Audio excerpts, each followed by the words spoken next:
को अपने अंदर से बोल रहे हैं, लेकिन परीक्षा में भी है, कह रहा है, कलेश में भी है, संघर्ष में भी है, कुछ समय के लिए तो बहुत सुहावना है, बहुत अच्छा है। आमीन।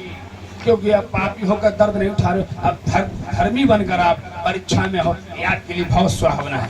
It is good for you. आमीन। ये बहुत आपके लिए बहुत अच्छा है। आमीन। ओके, आगे नेक्स्ट। हालेलुया। परमेश्वर का वचन आपको हर संघर्ष से बाहर निकालेगा। कह रहा वचन के साथ अगर परीक्षा में हो तो वचन आपको सुहाना के साथ निकालेगा और आजाद करेगा। आमीन। हालेलुया। वचन को भूलना मत बोलना। सारी चंगाई, सारी चीजें आपके हाथ में। आप बोलोगे तो होगा, आप नहीं बोलोगे तो ऐसे ही रहेगा। और बताइए, परमेश्वर नहीं बोलता पृथ्वी सुनसान पड़ी थी, अंधेरे में थी, परमेश्वर ने बोला उजाला हो जाएगा। आपका घर ऐसे पड़ा है कर्जे में, बीमारी में, परेशानी में, प्रॉब्लम में, सुनसान है, मातम सा छाया है, आप बोलना शुरू करो परमेश्वर का वचन जो सीख कर जाते हो। प्रभु की बेटी, प्रभु का बेटा, मेरे घर में उजाला हो जाए यीशु मसीह के नाम से। मेरे घर की सारी परिस्थिति, मेरे परिवार की सारी परिस्थिति, मेरे खानदान की सारी बुरी परिस्थिति को दूर करके परमेश्वर का वचन डालकर उस परिवार को उजाला और अभिषेक से भरता हूँ। मेरा घर उजाला हो जाए, आशीष में, छुटकारे में, चंगाई में, आनंद में, खुशियों में, आनंद में उजाला हो जाए। जब आप बोलेंगे उसी दिन से शुरुआत होगा आपका इतिहास मसीह में पढ़ना और आगे की ओर जाना। आमीन। हालेलुया। हालेलुया। वचन बोलते रहिए। हालेलुया। बहुत जीवंत है। हालेलुया। पीढ़ी दर पीढ़ी कुछ भी नहीं हुआ, बस आप वचन बोलना शुरू करें। अब आपके जीवन में कुछ होने वाला यीशु मसीह के नाम से। आमीन। बस बोलते रहिए, चुपचाप मत रहिए। बाइबल बताती है अगर तुम नहीं बोलोगे तो ये पत्थर चिल्ला उठाएंगे, ये ईंट जो लगी तुम्हारे घर में वो चिल्ला उठेगी कि बहन अनीता, पुनीता, तेरे घर में जो ईंट है वो परमेश्वर की बनाई हुई मिट्टी से बनी है। वो गवाही दे रही है कि तू कुछ नहीं बोल रहे, लेकिन ईंट चिल्ला रही, चमत्कार परमेश्वर को। आमीन। वचन के द्वारा परमेश्वर ने गधे से बात कराया इंसान की तरह, वही परमेश्वर है। हालेलुया। इस्तेमाल करना सीखे, इस्तेमाल करना सीखे, यूज करना सीखे। हालेलुया। हालेलुया।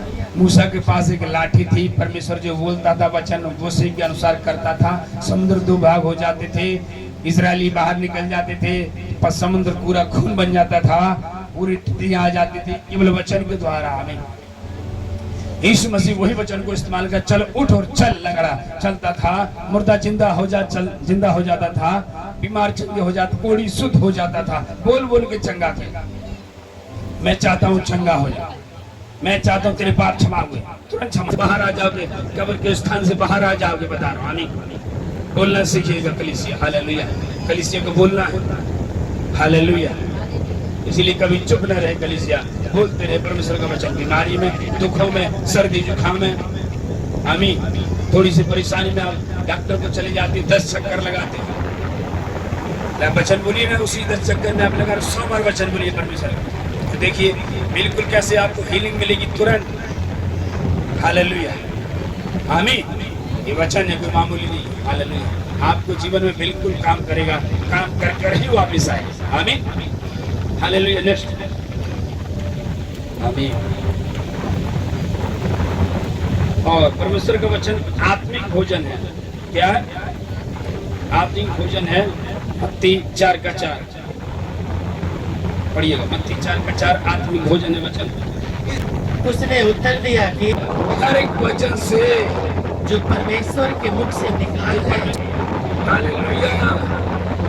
मनुष्य हर एक परमेश्वर का वचन जो मुंह से निकला, उत्पत्ति से लेकर प्रकाश से बाद कुछ बाइबल का जो भी वचन बोलेगा उसके लाइफ में बिल्कुल पूरा होगा।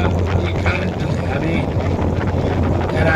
रोटी से ही नहीं, परमेश्वर के हर एक वचन से सीमित रहेगा। हालेलुया। हालेलुया। आमीन।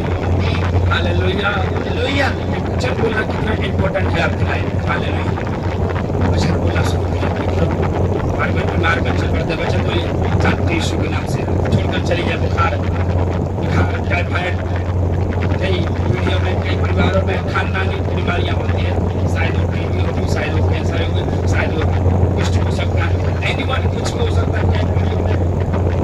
बच्चे ना होने का श्राप होता है। जब आप वचन बोलेंगे तो श्राप टूटेगा, बंधन टूटेगा और आप आजाद होते जाएंगे। लेकिन वचन है। आमीन। हालेलुया। इसलिए वचन बोलना कभी मत छोड़ो। वचन बोलते हैं, में है वचन बोलिए। परेशानी में वचन बोलिए, परीक्षा में वचन बोलिए।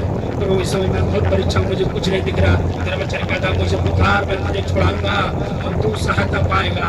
और ये वचन बोले और आप उस परीक्षाओं से